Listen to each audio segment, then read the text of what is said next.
welcome guys to our presentations. This is done by me, myself, Kirill, Eli, and Joash.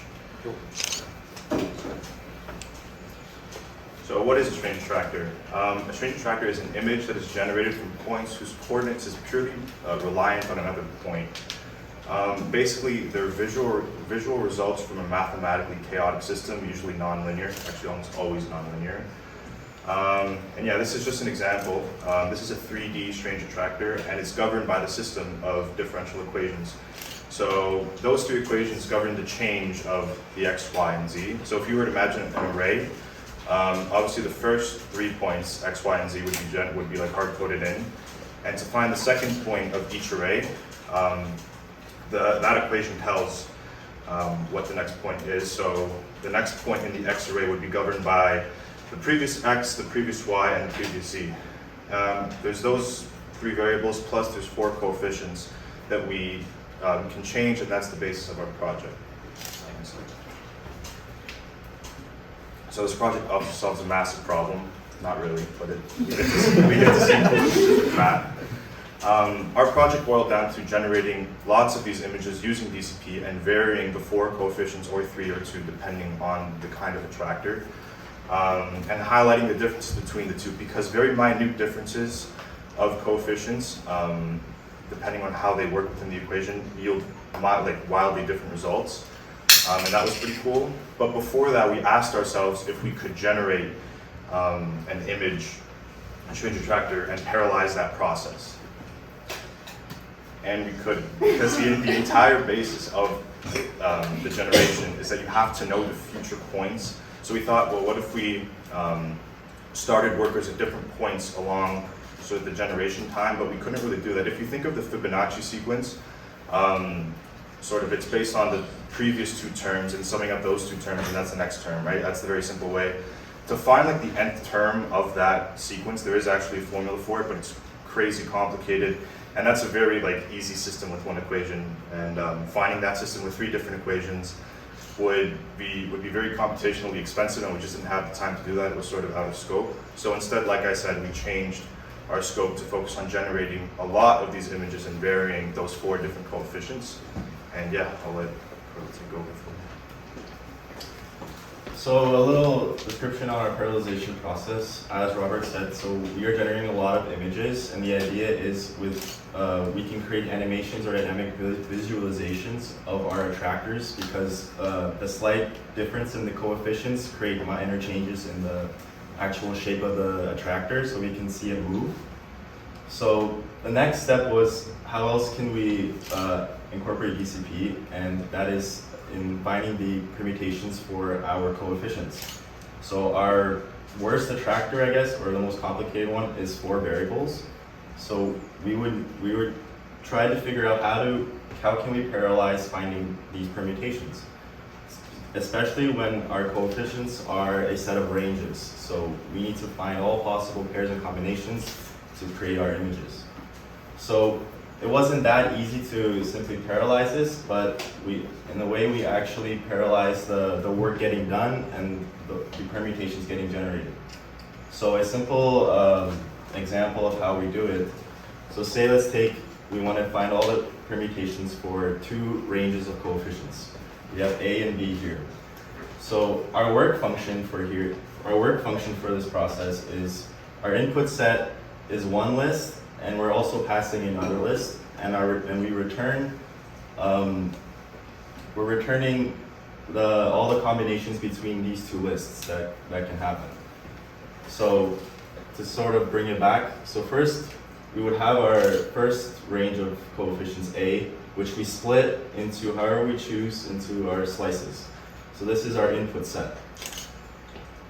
And our pass argument for our first job would be our range of B values. As a result, from this first pass of the work function, we would get all possible pairs of our A and B range lists. Now, if we want to add a 3rd value, we would simply execute the job again, but this time our input set is our slices of A, B coefficient values, and we're passing in whatever variable we want to add into the permutation. And similarly, if we want to add a 4th, we execute it again, and so on. it's worth noting that the ranges of these coefficients were usually given to us by the attractors that we wanted to model, and if like basically if the coefficients are too either high or too much or too little, the image would just not be attractive. So in terms of what we would have done if we had more time, is that currently we only were able to create parallelized algorithms for 2D strange attractors. We haven't gone on to 3D yet, even though that's what looks really cool. So we definitely would have wanted to do that. We also wanted to bring it all into a React web app, so you could just hit that generate button and you would have a 2D strange attractor image animation or a 3D one. If you're bored, you can go to that link if you're in the office, and it works on Serial right now. You can get an image, see what it looks like. But yeah, that's what we would have wanted to do. Next slide.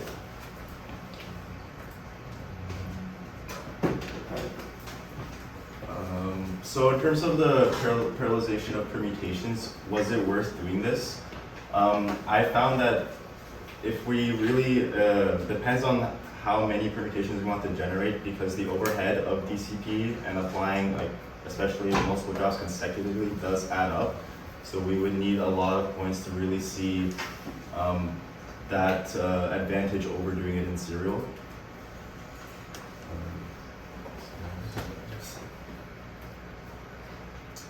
Okay, so in conclusion, it's a couple steps away from being fully through DCP right now. We're having some problems with the work function going through the estimation phase, essentially. Whatever reason, those 3 slices just fail out or time out from sheepdog. And then the rest of the slices do complete, but because the first ones kind of air out, the results get all weird. So essentially what we just did is ran all the attractors just locally, so we'd have something to show. So I'll kind of go through some of these. I'll just let them play in the background as I go. So each one of these GIFs is a collection of currently 1,000 frames, and each one of those frames would be representative of a slice, where there is 10,000 points in that frame, in that picture. And the change that you're seeing is, all it is these, those coefficients that Kirill was talking about earlier are being changed by 0.01. And that's the new coefficients that are being sent into quote unquote the worker. And so once we put all these, once we do that for the 10,000 points for one picture, do that 1,000 times to get each frame and then put them in a GIF, yeah, you get some cool looking stuff like this. It's really interesting if you kind of watch these for a while, like right here, for example, like for whatever reason, the equations just sort of tend towards this at this point, where the coefficients are, and then they go back to that. So you can get some pretty interesting behavior.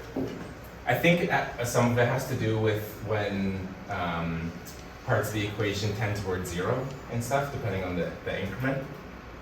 But I don't know that for sure, if that's the reason, but.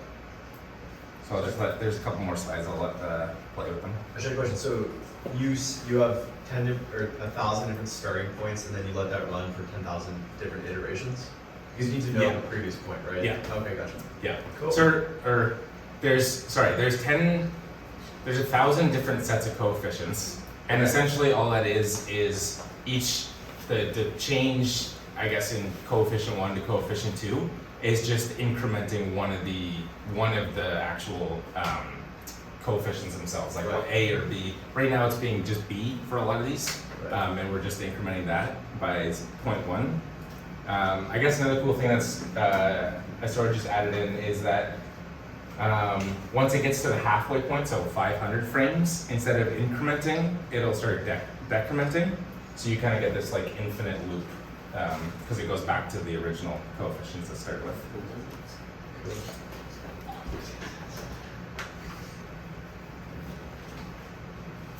Some of them are a little hard to see, and again, because these are like, for whatever reason, the equations tend at certain coefficients, and it's a really large range. So there is one on the left right now. You can't see it.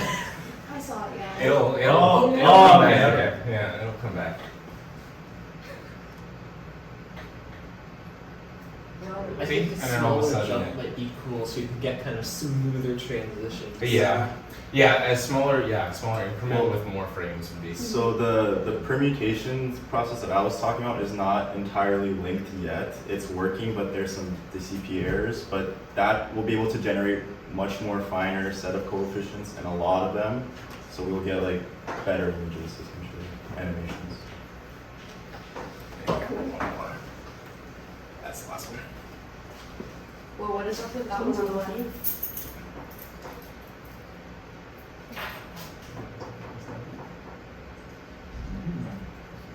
Pretty strange. And so even when you see this, like at this point, there's still 10,000 points on that, but they're just all being like sent. A lot of them are being sent towards the same spot, I guess. So it's just as many points in this as this when it goes down. They're not small, but they're just all being overlapped in the same spot. Watching section. Very, very cool. You turn this into a screensaver. Yeah, that's what I'm thinking. You just sit here and watch it. Yeah, and instead of our DCP logo. Ooh, link it to me. Yeah. Oh yeah, so this kind of reminds me of like the really old Windows Media Player where like you play music and it just runs. I think it kind of reminds me of that. That's exactly what I was We thinking. can put this in the background and do CP screensaver work. Yeah, instead of actually. Yeah. You have 8 sandboxes of music for them. Or just support the screensaver. A screensaver, yeah. Screensaver is an Anyways, that is our presentation. Awesome.